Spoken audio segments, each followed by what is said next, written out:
you figure. I figured last night there would be enough people in the building for body heat. Fuck no. AEW, dude.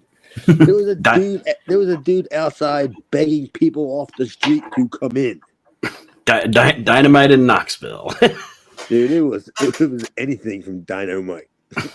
Dude, it was they had half the building already closed off, like tarred off, and they only used half.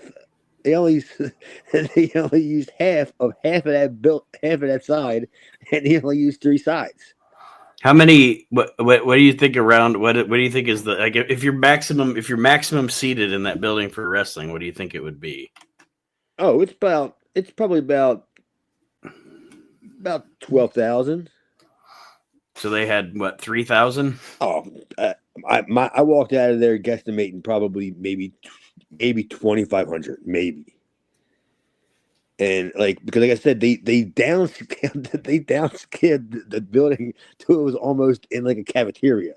Like they couldn't make the building any more smaller. Like I'm just thinking, like I came here for a Comic Con. I came here for like a couple other things, and I've seen the whole entire like building. I know what it looks like. This was like a room, like a meeting room in the place. It was fucking cold in there.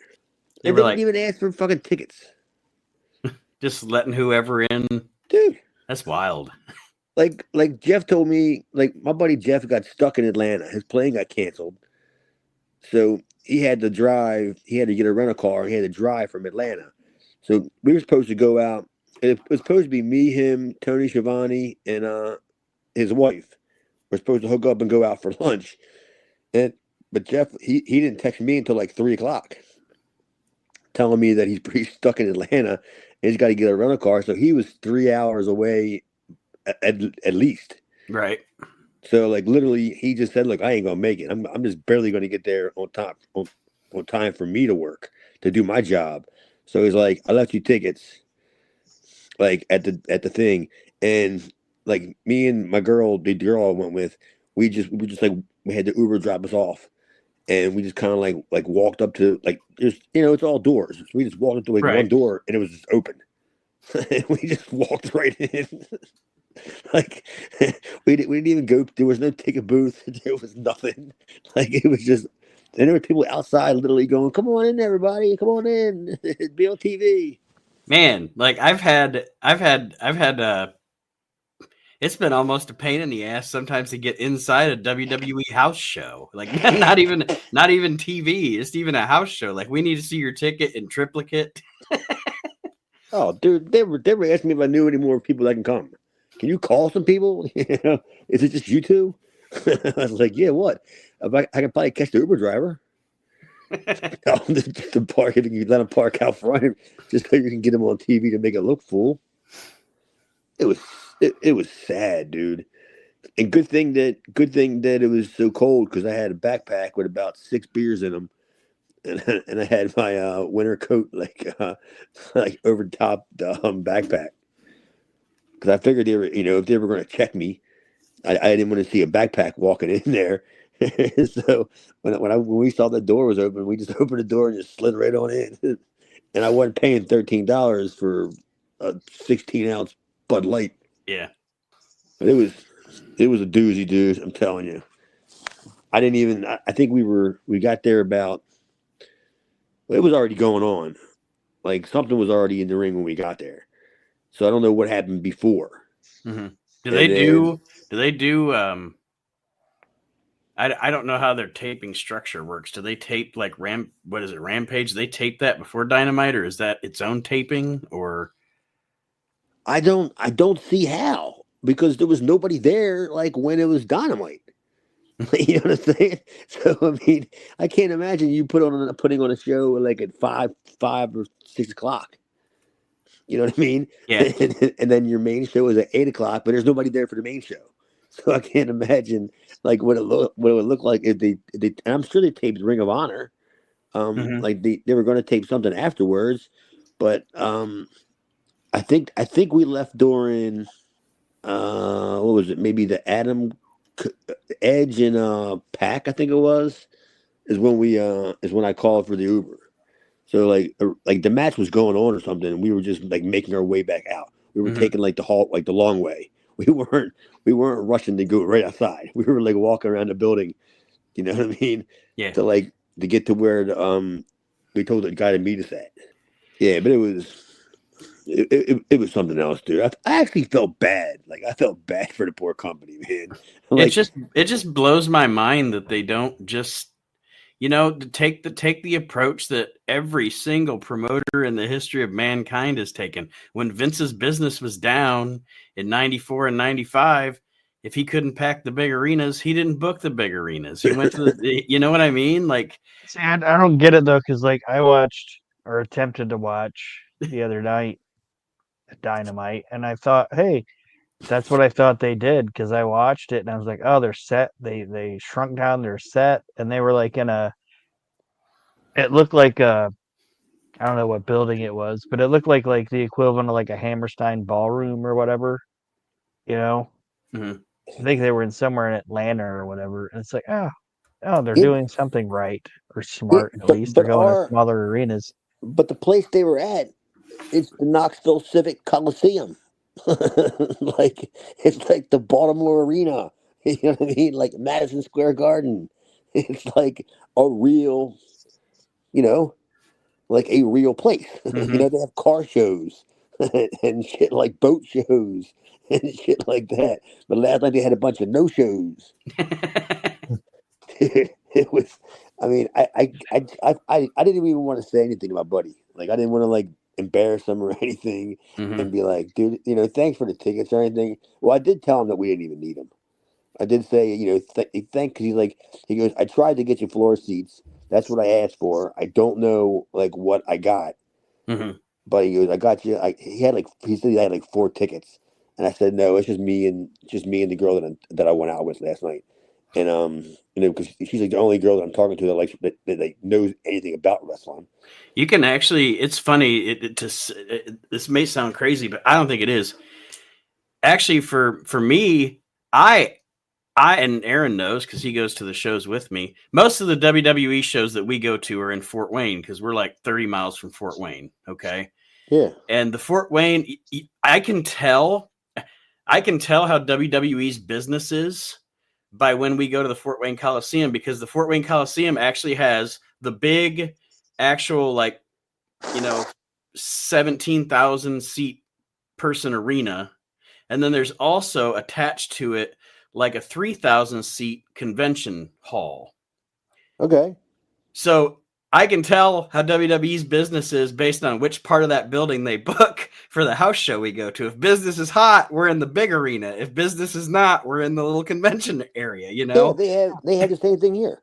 Okay. Like they have where did you ever watch Robert Fuller's USA Wrestling I've Championship seen Wrestling I at not Knoxville? yeah, I've seen some on YouTube. Yeah. Yeah, because they ran it out of the Knoxville Civic or they called it the auditorium then. They called it out of the Knoxville Civic Auditorium Ballroom. It's like their MSG, like the building, like next to it, kind of thing. Yeah. But I guess The AEW didn't want to Manhattan have that. Center or whatever. No, I forgot what it's called. Felt Forum, isn't it? Yeah, Isn't yeah, it Felt Forum? Yeah. yeah. But Sorry. I guess AEW didn't want to have that stigma of saying, instead of saying like just right outside, when they say like in the shadows of New York City, when WWE's running in New Jersey, they don't want to say New Jersey. They'd say in the shadows of New York City. In the They didn't alleys of want to say, New York City. Yeah. yeah, we're in the catering hall at the Knoxville Civic Ballroom, 23 strong in attendance here tonight. He brought up Edge, and he's professional enough, I could say, where like he's gonna know to toe the company line and say whatever he wants to, like say positive things about the company that he works for. You know what I mean? But imagine that guy Yeah. whose entire career was pretty much WWF or WWF, WWE, and now he's there. He's seen it all What's he too. got to be fucking? Yeah, what's he got to be fucking thinking? He's seen the ups and downs of the WWE. He's been through the glory days and then the downfall and then back up again. And he had to have been thinking like, "What in the fuck?" He's like, I work. Yeah, I worked how many stadium WrestleManias? Yeah. Like, It's like I think about that shit. Like thinking about like Edge, Bobby Christian, and Jim Lashley. Ross. Edge, Jim Ross, and Christian in a fucking car. You know, where nobody's around. What the fuck are they saying? They're saying the checks are still clearing. That's what they're saying. Yeah. Well, Edge was pretty over, but you would not believe who was probably who I think was the most over person there. Just based on the TV, like I'd love her to death too, like but I'm like Harley Cameron, like she was like the most over person on the show last night because they showed her. That is. She did a backstage first. And then I was thinking like, oh man, I hope this ain't gonna be, oh man. And then like they pop huge, and you know how they usually don't pop again. Yeah. But then when she came out like later on, I'm like, dude, like she's like the most over person in the company. But Edge was over. Yeah, it wasn't. Yeah, it was pretty much like, it wasn't like nobody was like over. But like I said, but Haley Cameron and Edge were probably the two most over people. And I could only imagine what MJF wanted to say. Because he did enough shitting on everybody else there last night. But he didn't really he really could have went there too and like, what am I even doing here? I could have did this from my house, and called this in because it didn't work. Oh man. Well, now that we've discussed AEW in Knoxville, Chad's experience going to Dynamite last night as we record, we're discussing the episode of ECW Hardcore TV from December the 17th, 1996. And we are almost there, guys. We're almost out of 1996. I wonder if 1997 One more show. I wonder if 1997 is going to be as long as 1996. I hope December's not anyway. God. Hey, one last quick thing about last night was as we were leaving, the girl I was with says, "Oh, are they going to do it again tomorrow night?" I said, "It's not the circus or Madonna."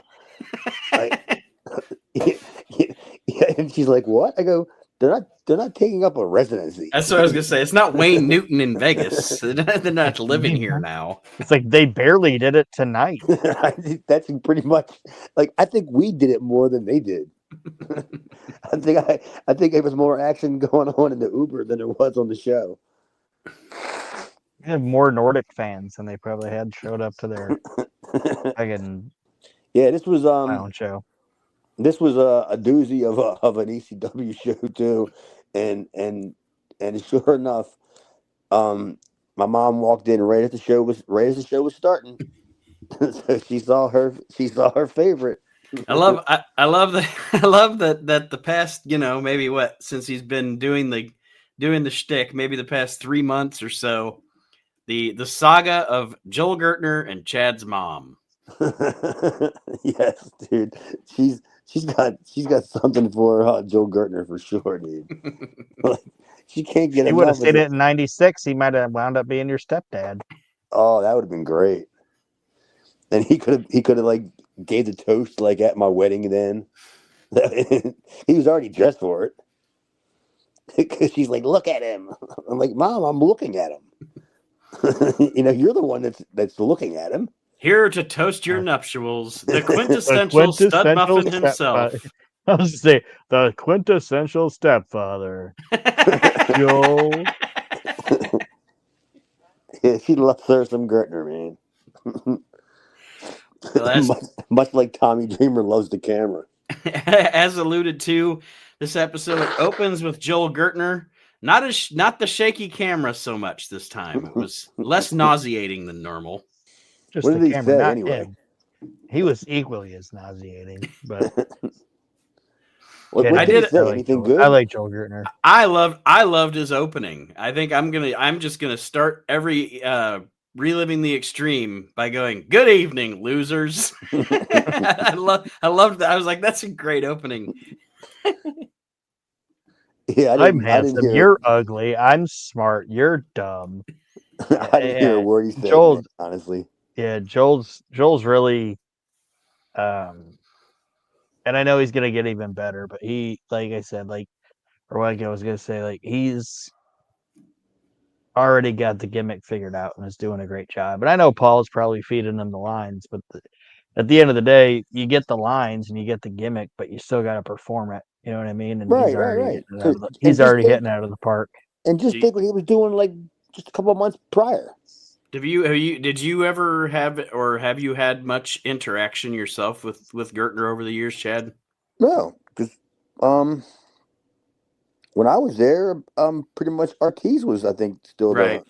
the ring announcer. I don't even think if Gertner was there, he was just backstage, like not doing anything. I don't know because I don't remember if I even met him. Honestly, like I'm sure if he was backstage, I when I was there, I'd met him, but he was just probably just like a goof, like a stooge, like a Feinstein or a Gabe then. Yeah, and I And know maybe he was he started as a bit of a bit of a supermarket and a hanger on because I remember listening to when Arezzi had his podcast and he was playing the old episodes of the wrestling spotlight. Joel Gertner, whoever he just Joel from Bensonhurst or whatever on that show, but he was he was a caller during the John Arezzi Pro Wrestling Spotlight days. Oh, he So was a handsy. yeah. Get out of here. I 100% can't say that I am right on this, but I think and like I said, I could be completely wrong, but I think he might have got in it because maybe he was one of the bleacher creatures because that's how Blue Meanie got into it. You know what I mean? So maybe Meanie was like, he got in there and said, "Hey, this fucking Gertner guy's funny. You should take a look at him." What do you mean? Meanie got into it from? Because Meanie was a in the crowd guy. Like he was at the ECW shows or whatever and got into ECW that way. He used to go up there with me. Like I went to him a couple of times before he was on the shows. Like he was, I knew him. Like I took him to the arena before, and and he was backstage. I don't remember him being in the crowd.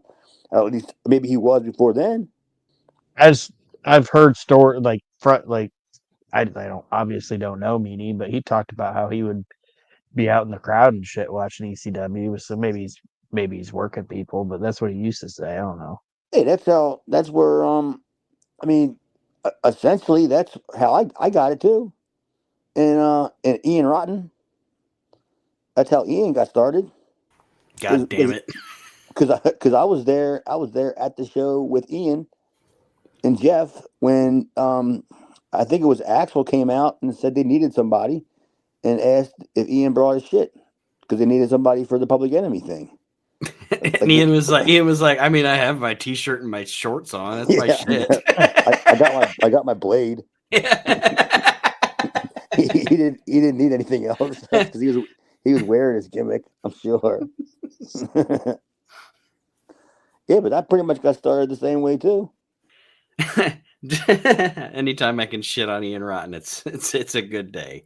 It's a good day, Tater. Dude, The everybody shits on him. I'm the only one that like doesn't. Like I am like probably one of his only like real friends still because he never screwed me out of money. He never like had a Phantom show for me to be booked on or anything. Like he booked me and then he used me and he paid me. Like I'm thinking like he was like working for Burt Prentice. When I hear all the stories about like Burt Prentice and stuff, I'm like, dude, I there's anything wrong with me. it's that's the way it is. You can only judge somebody by how they treat you. So if somebody treats you good, I mean, I've had people like that. People like that guy's a fucking asshole. I'm like, hey, I've never had a problem with him. Yeah. So, And then you start thinking about yourself. Like, I mean, is it me? maybe I am also an asshole. I don't know. assholes of a feather, I guess. Oh, me and you were like that, Nate. I'm sure, I've never had anybody say anything bad about you, but I'm sure you've heard a bunch of people say bad shit about me. He's like, he's always been cool to me. Yeah, that's pretty much the way I look at it too. But yeah, Joel Gertner here pretty much talks about how he predicted that Raven was going to lose, or that Raven was going to win the title from Sandman, and everybody else said he wasn't. And he's pretty much like Aaron said, he's like, I was right, you were wrong, I'm smart, you're dumb, blah blah blah. And then he proceeds to just run down the fans, run down the audience. But this was a good start, and it was a different start too. Not that I don't like Joey Styles opening the show. Joey Styles is awesome; he's great. But it was cool to see something different open the show as well. Yeah, right. I dug it. It definitely got you got you in that mood. Mm-hmm. It was like it kind of brought you up with the insults and everything. Kind of got you smiling and ready for something, and. They went right into it. And like I said, good evening, losers is an awesome opening line for the show. And anytime you can just call somebody on welfare, too. Just bringing that to the point. Anytime you can accuse somebody on welfare. But it was the big wealthy, setup, though. You're on welfare. Yeah. But that was like the high spot before like the body of the show. Because we all know where it went from there. Yes. Then we get the traditional Joey Styles intro to the show, where he took I was like, Jesus, Joey, this is unnecessarily picking on Todd Pettengill. What the fuck? What's with the aggression to Todd Pettengill? What did Todd Pettengill ever do to you, asshole? Come on, man. It's 1996. It's ECW. What is the I don't want to say it. Like the polar opposite of ECW. It's Todd fucking Pettengill. You know what the most extreme thing that Todd Pettengill did was, right? When Joey Styles said he got like a colonoscopy on his radio show or whatever. Oh, he passed the kidney stone. Yeah, kidney stone. On his radio show. And he's like, that's hardcore. I thought one of the funniest things that was like an ongoing joke in 97 into early 98, there were a bunch of wrestlers that got together when Michael Cole first got to WWE and said, we're just going to repeatedly call him Pettengill on TV. There's so many interviews where people are like, what, like Road Dogg calls him Pettengill and Shawn Michaels calls him Pettengill. And it was just I think it was like a running joke in the locker room to call Michael Cole Pettengill whenever they Bradshaw still does. This is true. Yeah. I mean, they just bring back Bradshaw just like once twice a year, just so we can call him Pettengill. I think, like it's been a running joke for what 33 years now, or something. Poor guy. The first match on the show, it's long. I have a few notes. The match is the mixed tag match obviously this stuff is taking place at Holiday Hell. It's Shane Douglas and Francine in a mixed tag team match against Tommy Dreamer and Beulah McGillicuddy. It's the most anticipated mixed tag team match in the history of professional wrestling. Yeah, I know. Joey wouldn't let you forget that, would he? I was hoping somebody else caught on to that because I believe I even made a comment to my mom. She made a comment about, what are they doing? Is it the guys and the girls? Like I said, Mom, it's the most anticipated mixed tag team match in ECW history. The most anticipated mixed tag match since Bam Bam and Luna versus Doink and Dink. Yep. It was a doozy. Because I thought it was just fuck Sapphire and Dusty Rhodes. It's this one. Yeah, I thought it was just Dreamer versus like Shane at first. I didn't know it was going to be a mixed tag. So I really wasn't set up for a mixed tag until Joey beat you over the head with that fact, right? Yeah. I had no idea. until Joey said it the 15th time. I think it's a mixed tag. So, but you're allowed to do like well, obviously they were allowed to do what, man on woman. I think it was kind of implied that they weren't supposed to, but they were doing it anyway, like that kind of a thing. Well, it was all heelish. Like when Douglas would do the shit, he was doing it kind of like behind the ref's back and like heelish, but they weren't actually like tagged in to like wrestle, right? Because there wasn't any tags or anything really at all, was there? Nah, not really. I didn't think so, because I don't remember seeing anybody on the apron, but the one time where she got knocked off the ring apron, like I don't remember like seeing anybody else, because I don't even think she was on the apron for that. I think she was like thrown out of the ring or something, and got like back on the ring apron, and then got bumped out of it. So yeah, to me it was like a mini battle royal. I don't know. Well, I wrote down here, I just wanted to get this note out of the way. So the match kind of starts off for maybe the first few minutes. It's just like Douglas and Dreamer, obviously. Then at one point early in the match, Francine gets involved. And Tommy Dreamer gives her like, a claw to the crotch or whatever. But because of the Trump spot, because of the way that they censored it on the network, it looked like he was like anally fisting her in the ring. I'm like, Jesus Christ. I thought her dick fell out. You never know. Yeah. Oh my It was God. either a Trump spot or her dick fell out. Which one? Her dick fell out?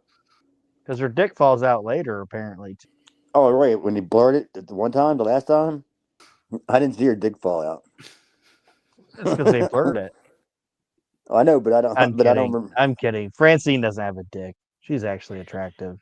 She I barely was gonna has a say, body. are we gonna have to change her name to Franzine? Yeah, like she barely. Only thing I usually see on her is her tits and her neck.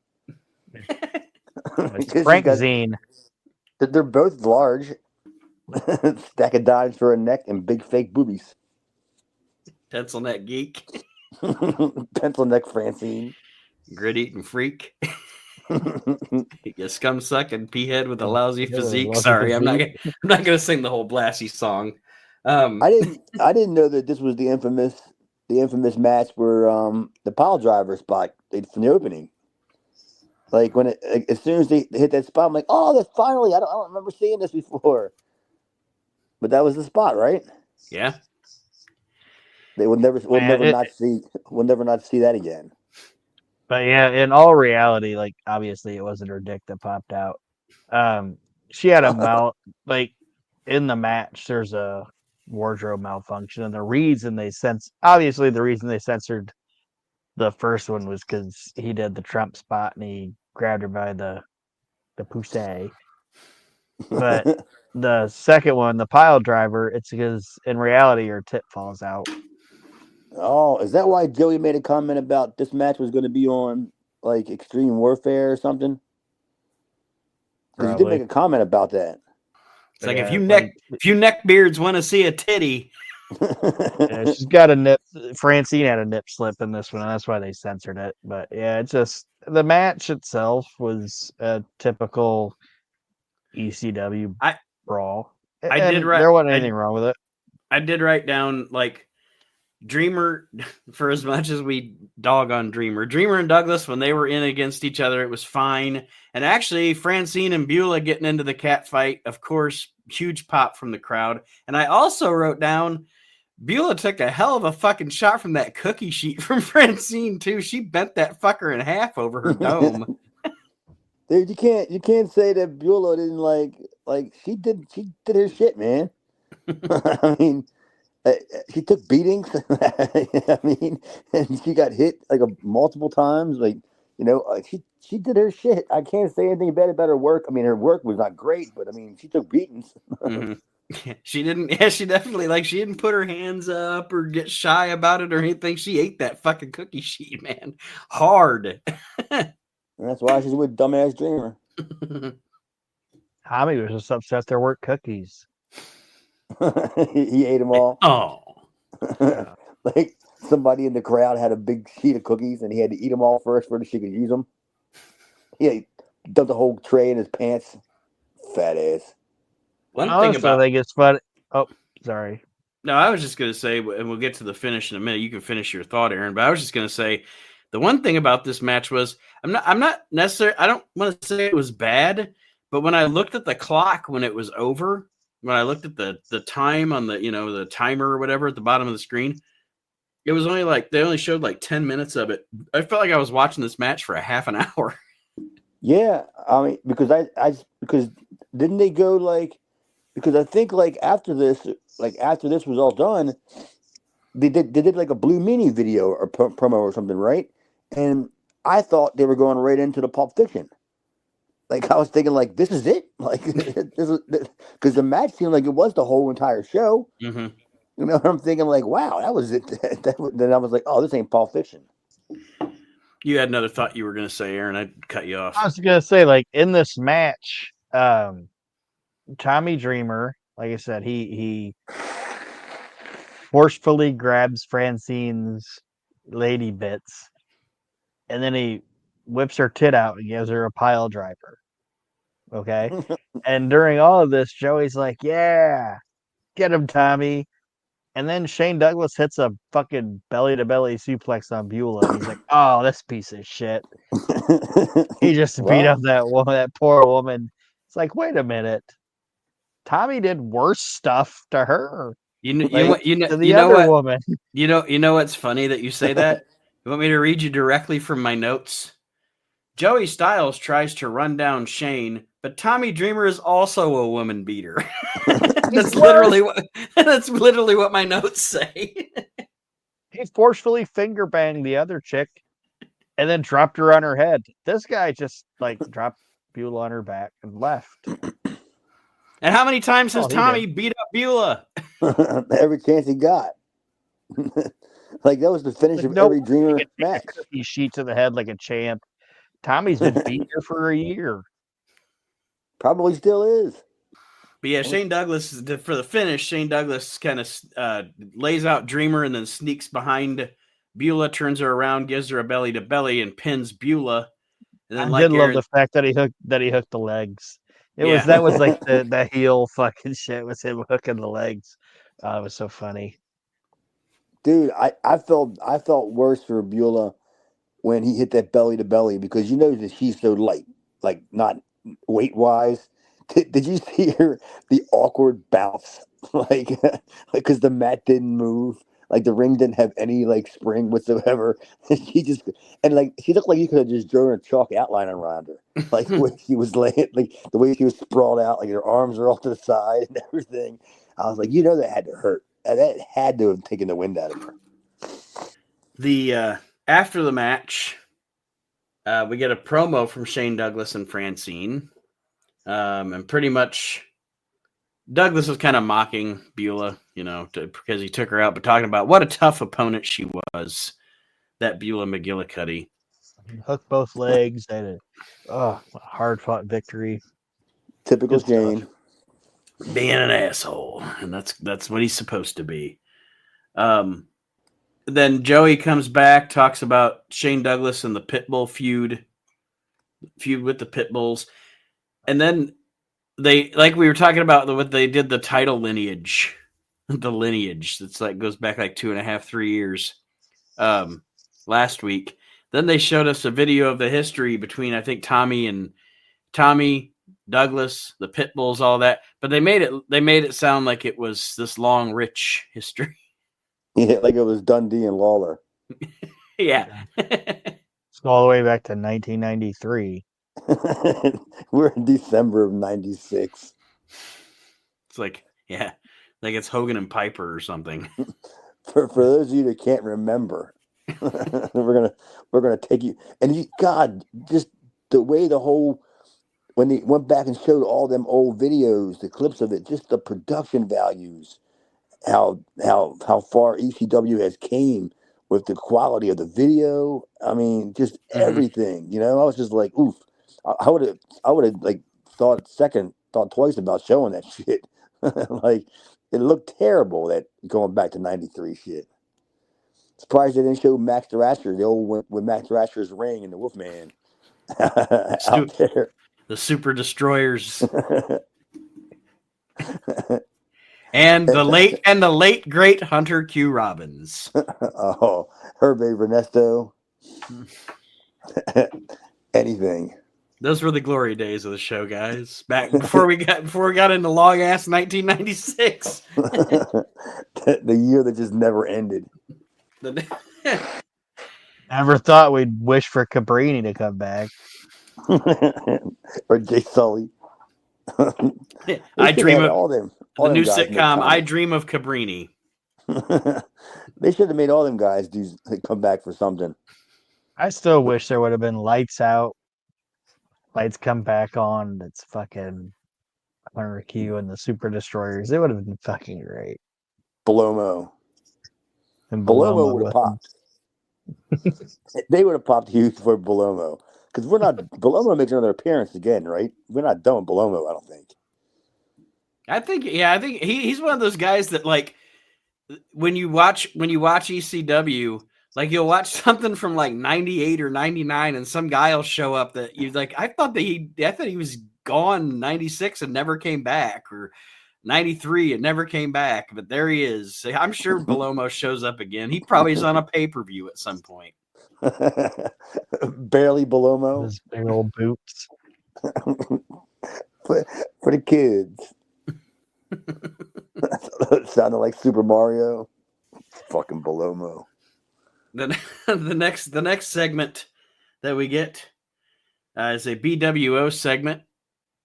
And speaking of Belomo, Blue Meanie looks like he smells like baloney in this segment. He's got a Tickle Me Meanie doll. Dude, my mom was kind of dozing off, and she opens her eyes and she goes, Is it a marker on their face? I said, yeah, Ma. He goes, why do they have markers? Like, it's ECW, Ma. There's no explanation for any of this nonsense. Aaron, any more details on the BWO segment that you want to? What else? There's nothing to say. It's like Meanie has this Tickle Me Meanie doll, and Nova's there, and he's doing his Hollywood Hogan impersonation, and they imply that he's retarded, and he needs to cover his. Then they cover his mouth, and then Stevie says that they've sold the Tickle Me Meanie doll can't be found in stores, but you can find the BWO T-shirt. It is the buy the shirt thing, and it's like, I actually like the BWO, but you can tell, you can seriously tell when they're not being produced. You know what I mean? Oh, when they're on their own? Yeah, because this was obviously in one of their houses, because they're in a den or whatever. And it's probably just something they gave to Paul, and Paul put it on. But you can tell when, like, it's not Raven or Paulie feeding him lines, because you get shit like this. Damn, that's not good. When you can tell they're not being produced. Yeah. Like he's doing the buy the shirt thing, like he's making fun of Kevin Nash, but it's like, it was actually funny when Kevin Nash did the buy the shirt thing.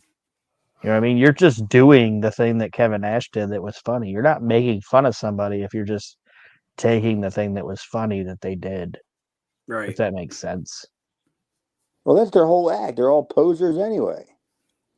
I mean, I don't know if it was really meant to be funny, but it wasn't even good funny. It wouldn't even make fun of it funny. It was like, ugh. It was AEW from last night, ugh. And then our main event match on this show, well, it's a 2-match show, but the last match, I guess I'll say, on this show is Rob Van Dam versus Taz. Thank God this was not like fan cam footage or something, because the whistle was actually tolerable. Are you sure about that? Yeah, see, I didn't get hit in the fucking face with whistle like I have the past couple of Taz matches. Like, the past couple of matches, it's been so I've had to fast forward through some of it because the whistle is just driving me nuts. I put in my notes. It's like, say what you want to say about Bill Alfonso, but he's actually an inspiration. How is that? Well, because if he can get to where he got in his career, then any like mentally challenged child or teen should realize that they can do the same. And see, that's another thing too that because I'm so Because used this to mentally the retarded man has made it to this point of his career. I'm so used to the whistle by now that it didn't bother me until my mom brought it up. Like she had to make a comment about the guy and that damn whistle. And like, I'm just so used to it by now. It just didn't affect me until she made that comment. And I'm like, yes, the dude is just blowing that whistle like for just nonstop the whole entire match. But I know why he's doing it. I mean, we know why he's doing it. But I mean it absolutely does what it's supposed to do. It annoys the shit out of you. That's his job, is to annoy the shit out of you. That's why even when he talks in the most annoying possible voice he can talk in. I get it. It's just sometimes I don't know if it's just the way, where the way things are mic'd or whatever. There's just some matches where it seems like it's more intense than other matches. yeah, when my mom said, does he have to blow the whistle like the whole entire match? I said, yeah, Mom, it's the only thing keeping him from not smoking crack. If he ain't got the whistle in his mouth, he got the pipe in his mouth. So let the guy blow his whistle. And I get it too. It's like it's part of the gimmick, and it's so annoying. It's Jimmy Hart's megaphone. You know what I mean? Mm-hmm. But like, at least the megaphone wasn't just super mic'd or whatever. You know what I mean? Like, there's points where it's like you don't notice it, and then there's other matches where you're like, Jesus Christ, this is too much. But it wasn't too bad on this one, and I think part of it has to do with he would do the whistle thing when there was lulls in the matches, like where there wasn't something going on or whatever. And there wasn't a lot in this match where there wasn't something going on. You know what I mean? Right. Yeah, well, and I put down in my notes here that even though there are lots of suplexes and stuff, and it does paint the match, paints Taz as a badass. RVD really got to show off during this match too. Like Taz gave RVD quite a bit during this match. I'm not saying that Taz is like a bigger well, I mean, I guess in ECW at this time he is a bigger star. He is. Yeah, you know what I mean. I mean, he gave RVD a lot during this match. He didn't just squash him. He didn't just, like most people, he didn't just suplex him all over the place and then finish him off. RVD got to do some cool spots. And I thought they actually, I don't think these two guys wrestle each other very much, but I thought they actually had a pretty good match here. Well, it doesn't really seem like Taz wrestles like anybody. Like it seems like he wrestles the same like guy a lot. Like I don't know. It just seems like he doesn't wrestle, or he wrestles the same person. It's what it seems like. You know what I mean? He doesn't like have like a variety of opponents. To me, it doesn't seem that way. Maybe he does, and it just doesn't. It doesn't resonate with me. But it always seems like, well, Taz is hardly wrestling on TV at all, right? Does he wrestle that much on TV? A lot of his stuff on TV, like that's a fair point. A lot of his stuff on TV, if it's not a super show or some kind of a big main event, is literally just him coming out, arguing with somebody, or running somebody down, and then making them pass out. That's pretty much. He suplexes them a couple of times and then puts on the Taz mission. And he begs for Sabu. While Fonzie runs around like an idiot.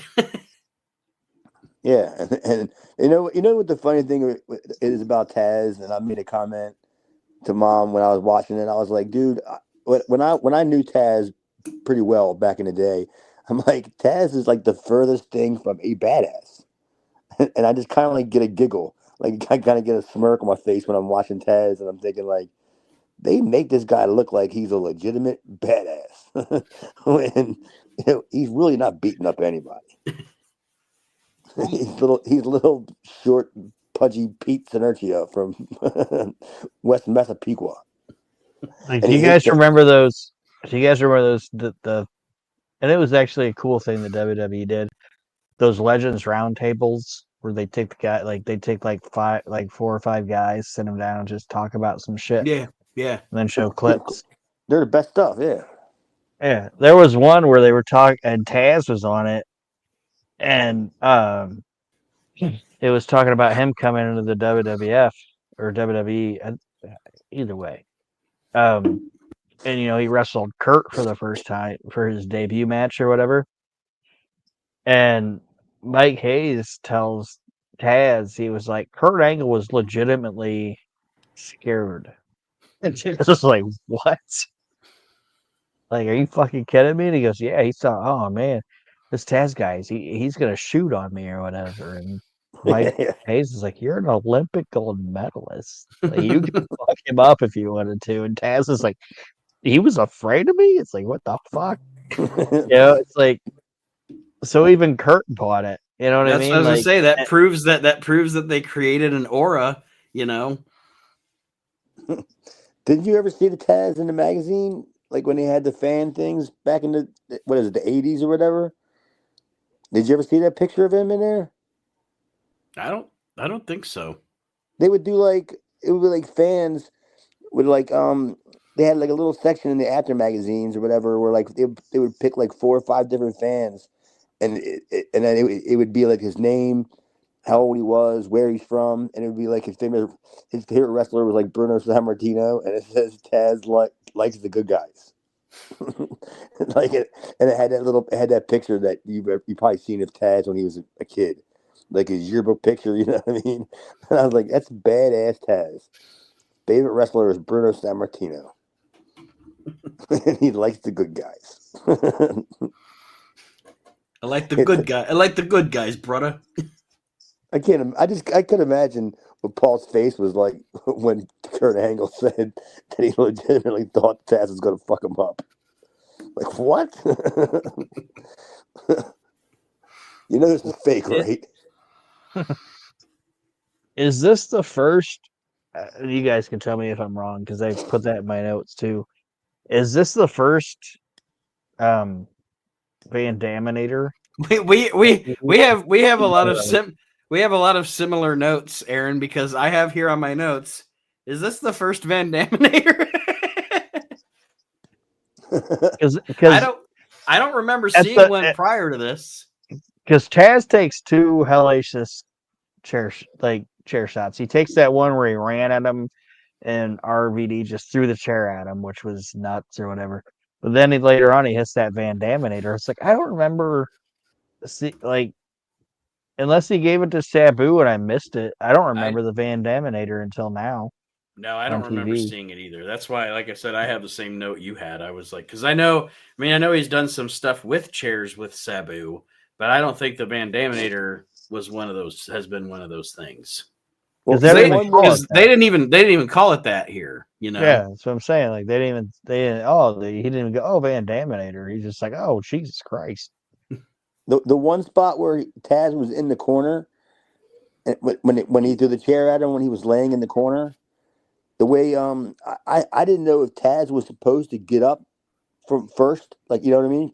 Because the way he grabbed the chair, and he kind of like he tried to make it all subtle to like pull it up on it, to his face or whatever. I really thought that Van Dam was going to like throw eggs at him or something. Like, because I'm like, it looked like he was like hiding behind. He was getting ready to hide behind the chair, because I guess the chair, when he was thrown at him, it didn't land right. So you can see Taz trying to like put it into position. So I legitimately thought that, like, is Van Dam gonna like throw shit at him or something? And that spot might have been a little fucked, because I think, if I remember correctly, I don't have it in my notes, but if I remember correctly, right after that spot, doesn't Taz get up and just like fling the chair at Van Dam? Like, maybe he was pissed. Like, well, that didn't fucking go the way you said it was gonna go. Yeah, he did throw the chair. You're probably right. He probably wasn't supposed to be on the ground. or something. He was probably supposed to be standing up and like coming out of the corner, and Van Dam is probably supposed to throw the chair at him, and then he catches the chair, but he just laid there in the corner, like waiting for the eggs to be thrown at him. Who knows, man? You know what they called, how they called shit back then, because Because Van Dam makes up shit on the spot all the time anyway. Well, like we said, there's some chair spots in this match. The Van Daminator, Taz kicks out of a Van Daminator, gets the Taz mission on RVD, and eventually does win the match. And they just end with Taz in the ring and victorious. There was no Pulp Fiction this week. I don't know. Maybe they just didn't have promos lined up. I don't know, but no Pulp Fiction on this week's show.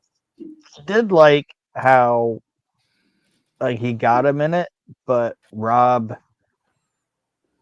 character kept trying to wiggle out of it and find different ways to try to counter it. Like they even did the spot that Hart likes, or Bret Hart likes, where the guy's got the hold on you and you flip your body over. Obviously Taz rolled out of it or whatever, but yeah, I like the fact that Taz didn't just choke him out with it. Well, there was a slight groan.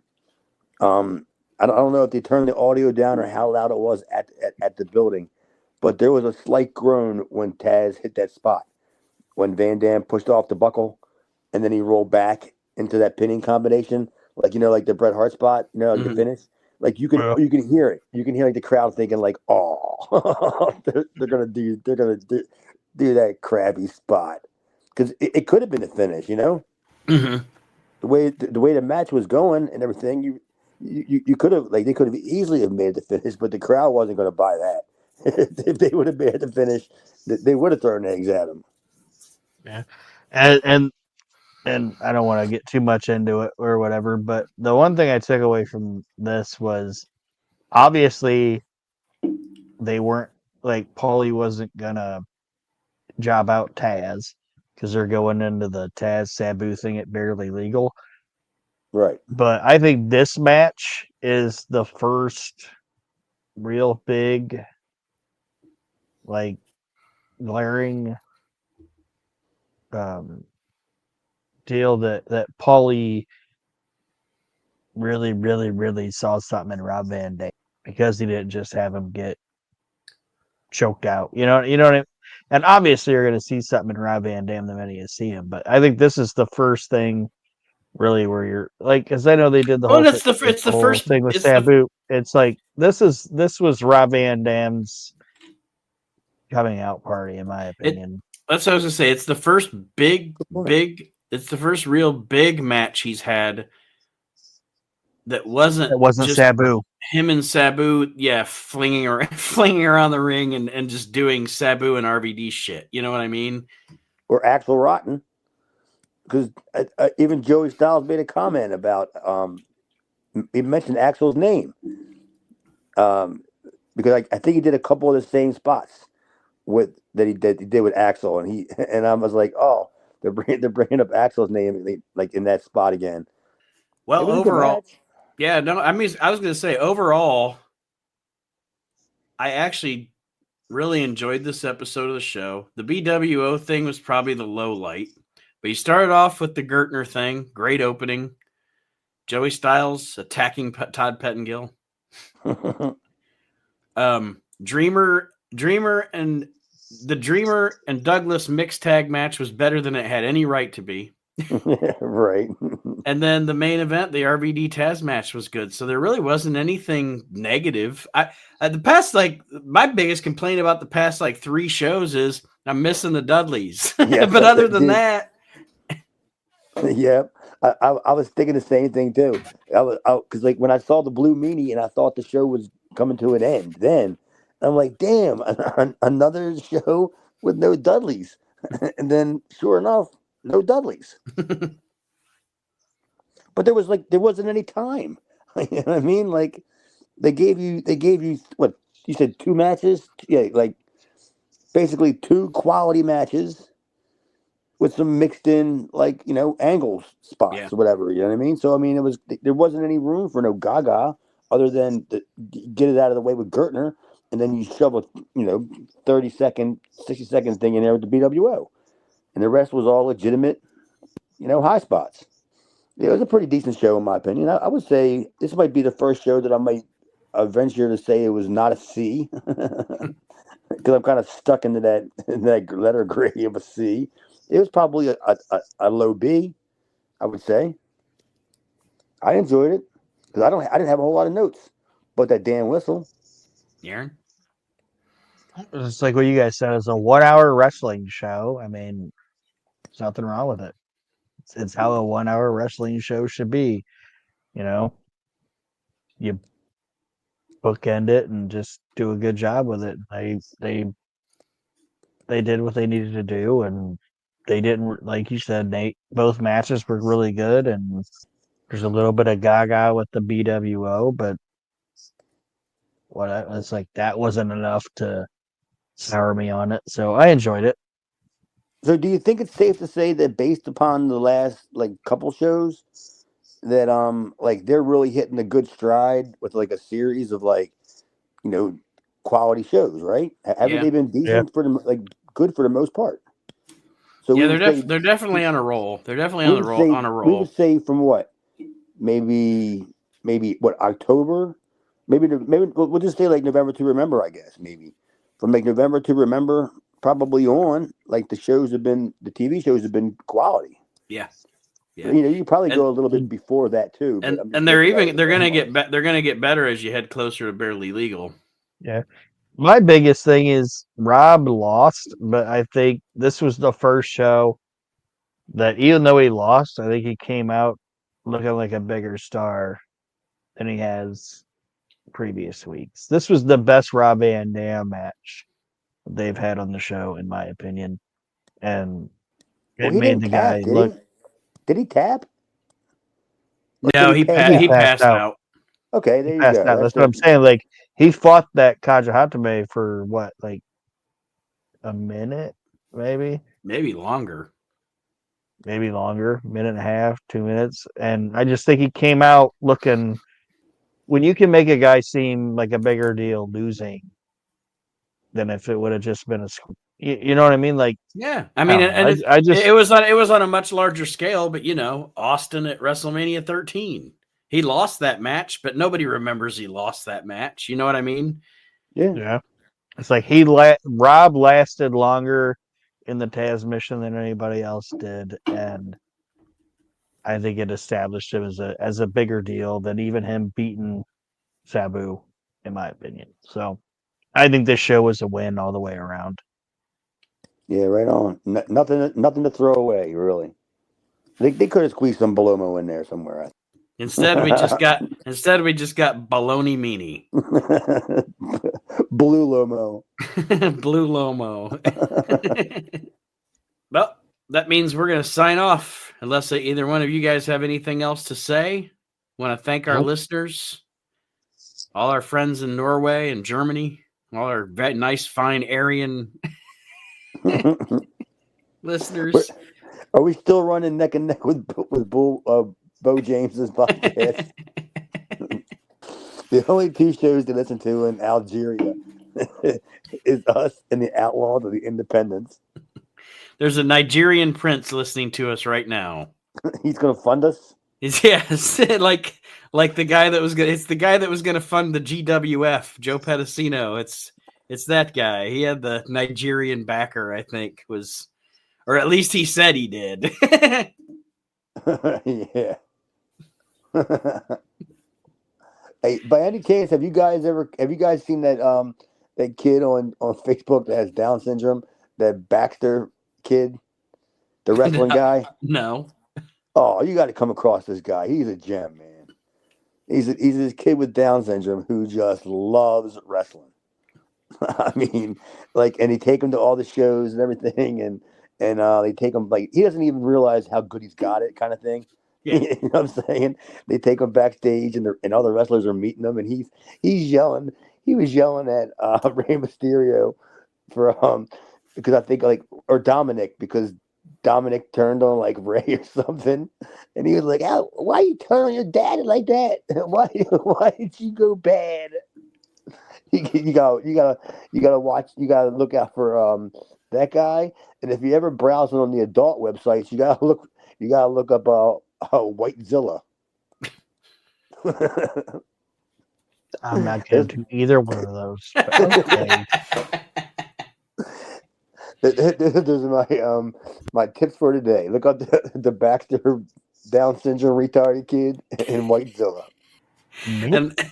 And on that note, we will see you next week, everybody. Have a great week and continue reliving the extreme.